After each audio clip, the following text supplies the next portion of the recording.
Hi welcome to Telugu journalist channel. నా పేరు విష్ణుకుమార్. గురుగ్రామ్లో జరిగినటువంటి ఒక దారుణమైన ఘటన యువత మొత్తాన్ని కూడా కలవరపరిచింది. ఈమె 25 ఏళ్ల టెన్నిస్ ప్లేయర్ రాధికా యాదవ్ని ఆమె తండ్రి దీపక్ యాదవే హత్య చేశాడు. కారణం ఏంటంటే ఇందులో చాలా కోణాలు ఉన్నాయి. ఒకటి ఏంటంటే సమాజం నుంచి వచ్చినటువంటి అవహేళన అని అంటున్నారు. ఆమె టెన్నిస్ అకాడమీ నడిపింది, సోషల్ మీడియా రీల్స్ చేసింది. దాని మీద తండ్రికి అసంతృప్తి ఉంది. అలాగే కొంతమంది ఏదో నీ కూతురు సంపాదన మీద నువ్వు బతుకుతున్నావు అని చెప్పేసి ఎవరో కామెంట్ చేశారని చెప్పేసి ఆమె స్వేచ్ఛగా తన జీవితానికి కావాలని చెప్పి కోరుకోవడం ఒకటి, ఇవన్నీ కూడా ఆమె హత్యకి పురిగొల్పినాయి అని చెప్పేసి అంటున్నారు. ఇది ఒక కుటుంబ గొడవ కాదని అనుకోవాలి.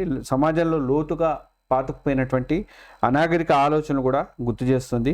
సమాజం సంఖ్యలు తెంచుకో, నీ లక్ష్యాల కోసం పోరాడు అనే స్ఫూర్తిని కూడా ఆ అమ్మాయిని చూస్తే మనకు నేర్చుకోవాల్సిన అవసరం అయితే ఉంది. తల్లిదండ్రులు కూడా ఒక హెచ్చరిక చేద్దామన్న ఉద్దేశంతో నేను ఈ వీడియో అనేది చేస్తున్నాను. ఈ ఛానల్ ఇంకెవరైనా సబ్స్క్రైబ్ చేసుకోకపోతే తెలుగు జర్నలిస్ట్ ఛానల్ని సబ్స్క్రైబ్ చేసుకోండి. కలలు కనండి, సాకారం చేసుకోండి అని చెప్పేసి అన్నారు దివంగత మాజీ రాష్ట్రపతి, ప్రముఖ శాస్త్రవేత్త అయినటువంటి డాక్టర్ అబ్దుల్ కలాం గారు. అలాగే కలలు కన్నది, కళను నమ్మింది రాధికా యాదవ్ ఒక సామాన్య అమ్మాయి కాదు. జాతీయ స్థాయి టెన్నిస్ క్రీడాకారుడిగా ఆమె ఎన్నో విజయాలు అనేవి సాధించింది. గాయం వల్ల తన క్రీడా జీవితం నుంచి తప్పుకోవాల్సిన అవసరం ఏర్పడింది. అయినప్పటికీ కూడా ఆమె ఖాళీగా అయితే కూర్చోలేదు. గురుగ్రామ్లో తన సొంతంగా టెన్నిస్ అకాడమీని స్టార్ట్ చేసింది. యువ క్రీడాకారులకి శిక్షణ అందించింది.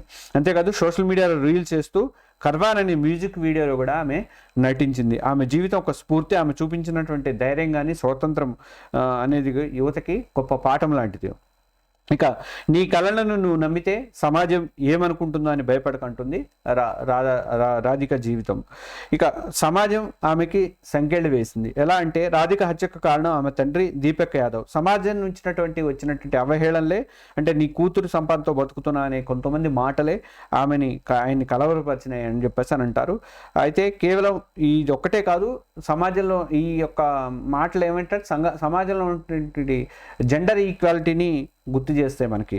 అలాగే ఒక అమ్మాయి సంపాదిస్తే ఆ సొమ్ముని కుటుంబం వాడుకోవడం తప్ప, అబ్బాయి సంపాదిస్తేనే వాడుకోవాలా అని చెప్పేసి ఒక ప్రశ్న అయితే ఇక్కడ రైజ్ అవుతుంది. కానీ అమ్మాయి సంపాదన అంటే ఎందుకు అవహేళనగా మాట్లాడుతుంది సమాజం అనేది ఒకటి వస్తుంది. ఇలాంటి ధోరణి అనే దాని నుంచి చాలామంది బయటపడాలని చెప్పేసి మనం కోరుకుందాం. ఇక రాధిక లాంటి యువకులు ఈ సంఖ్యలను అనేది తెంచుకోవాలి. ఆడపిల్లల సంపాదన కుటుంబానికి గౌరవం, అవమానం కాదని చెప్పేసి గుర్తుపెట్టుకోవాలి. ఇక రీల్స్ అకాడమీ అనేది ఈమె స్వేచ్ఛకు చిహ్నాలని చెప్పుకోవాలి. రాధిక టెన్నిస్ అకాడమీ నడిపింది, సోషల్ మీడియాలో రీల్స్ చేసింది, అలాగే మ్యూజిక్ వీడియోలో కూడా నటించింది. ఇవన్నీ ఆమె స్వేచ్ఛ, క్రియేటివిటీ, ఆత్మవిశ్వాసానికి చిహ్నాలుగా చెప్పుకోవచ్చు. ఈ చర్యలు ఏవి కూడా ఆమె తండ్రికి అయితే ఇష్టం లేదు. సమాజం ఆమెను ఒక టెన్నిస్ క్రీడాకారునిగా మాత్రమే చూడాలనుకుంది తప్ప ఆమె సొంత కళను కనలేదు. ఈ ఒత్తిడి వల్లే ఆమె జీవితాన్ని బలించుకోవాల్సిన అవసరం ఏర్పడింది. యువత ఈ సంఘటన నుంచి చాలా నేర్చుకోవాలి. నీవు నీ కళను వదులుకోవద్దు, సమాజం ఏమనుకుంటుందని చెప్పేసి అక్కడితో ఆగిపోవద్దు. నీ స్వేచ్ఛ, నీ బలం అని చెప్పేసి తెలుసుకోవాలి. నీ కళలు నువ్వు ఎంచుకో, సమాజం కాదు ఎంచుకోవాల్సింది. సమాజం చెప్పినట్టు నువ్వు కాదు నడుచుకోవాల్సింది. నీవు చెప్పినట్టు, నువ్వు అనుకున్నట్టు నువ్వు నడుచుకో అని చెప్పేసి. ఇక రాధిక హత్య అనేది ఒక వ్యక్తికి సంబంధించిన తప్పు మాత్రమే కాదు, సమాజంలో తప్పుడు ఆలోచన ఫలితం కూడా అనుకోవాలి. తల్లిదండ్రులు తమ పిల్లల్ని కనడానికి కళలకి స్వాతంత్రం ఇవ్వాలని చెప్పేసి కూడా గౌరవించాలి. ఒక అమ్మాయి సంపాదిస్తే అది కుటుంబానికి గర్వకారణం కావాలి, అవమానం అని మాత్రం ఎట్టి పరిస్థితుల్లో అనుకోవద్దు. అయితే రాధిక తండ్రి దీపక్ యాదవ్ కూడా సమాజ ఒత్తిడికి లొంగిపోయాడని చెప్పేసి మనం అనుకోవచ్చు. అలాగే ఆ ఒత్తిడే ఆమె జీవితాన్ని బలి తీసిందని చెప్పేసి అనుకోవచ్చు. తల్లిదండ్రులు తమ పిల్లలను సమాజం దృష్టిలో కాకుండా వారి సంతోషం, లక్ష్యాల దృష్టితో కూడా చూడాలి. పిల్లల కళల్ని గౌరవించాలి తల్లిదండ్రులు. అలాగే సమాజం కోసం వాటిని అణిచివేయాలనే ప్రయత్నం కూడా చేయొద్దు. ఇక యువతకు స్ఫూర్తినిచ్చేది ఏంటంటే, రాధిక జీవితంలో యువతకి స్ఫూర్తినిచ్చేది ఏంటంటే, సమాజం అనేది నీకు సంఖ్యలు వేయడానికి ప్రయత్నం అయితే చేస్తుంది, కానీ వాటిని నువ్వు తెలుసుకోవాలి, తెంచుకోవాలి. అలాగే రాధిక లాంటి యువకులు తమ కళల కోసం పోరాటం అయితే చేయాలి. ఆడపిల్లైనా మగపిల్లైనా సంపాదన అనేది కుటుంబానికి గౌరవాన్ని మాత్రమే తీసుకొస్తుందని, అవమానాన్ని తీసుకొస్తుందని మీరు అనుకోవద్దు. అలాగే సోషల్ మీడియాలో రీల్స్ చేయటము, కొత్త మార్గాల్లో నడవడం అనేది మీ హక్కు. రాధిక కళలు అర్ధంతరంగా ఆగిపోయాయి, కానీ వాటిని స్ఫూర్తిగా మాత్రం మనం తీసుకోవాల్సిన అవసరం అయితే ఉంది ఇక్కడ. అయితే ఇక్కడ ఇంకొకటి, సోషల్ మీడియా, నేను ఈ వీడియో చేసే ముందు ఒకసారి సోషల్ మీడియాలో చెకప్ చేశాను ఏంటి ఆమె పరిస్థితి అంటే. ఆమె ఒక వీడియోలో నటించిందని చెప్పా కదా, మ్యూజిక్ వీడియోలో. ఆ మ్యూజిక్ వీడియోలో నటించడం కూడా తండ్రికి ఇష్టం లేదట. ఆమె ఒక వేరే మతానికి చెందినటువంటి ఒక వ్యక్తితో ఆ మ్యూజిక్ వీడియోలో నటించిందట.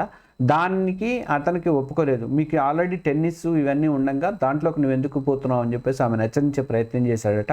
ఎందుకంటే దాదాపు ఆమె క్రీడాకారిణిగా ఎదగడానికి 2.5 కోట్ల దాకా ఖర్చు పెట్టాడట తండ్రి. అది మ్యూజిక్ వీడియోలు ఎప్పుడైతే వేసి రీల్స్ ఇన్స్టాలు వాటిలలో చేస్తుంటో ఆమె తప్పిపోతుంది, అంటే వేరే ట్రాక్లోకి వెళ్ళిపోతుందని చెప్పేసి ఆయన భావించి ఆయన ఈ హత్యకి పాల్పడినట్టుగా తెలుస్తుంది. కానీ అది రాంగు. మీకు స్వాతంత్రానికి విలువ ఇవ్వాలి, కానీ అలా హత్య చేయటం అనేది చాలా రాంగ్ అని మనం చెప్పుకోవాలి. ఆమె కళలు యువతకు మార్గదర్శకంగా ఉండాలి. సమాజం ఏమనుకుంటుందో అని భయపడవద్దు. నీ లక్ష్యాల కోసము మీ పోరాటాన్ని సాగించాలి. మీ స్వేచ్ఛని గౌరవించుకోవాలి. రాధిక లాంటి యువకులు ఈ సమాజంలో ఉన్నటువంటి ఇట్లాంటి కట్టుబాట్లని వాటిని బద్దలు కొట్టాలి. మీ అంతటా మీరు ఎదగడానికి ప్రయత్నం అయితే చేయాలి. ఇది ఇవాళ వీడియో. ఈ వీడియో మీద ఒపీనియన్ షేర్ చేసుకోండి. తెలుగు జర్నలిస్ట్ ఛానల్ని సబ్స్క్రైబ్ చేసుకోండి. Thank you.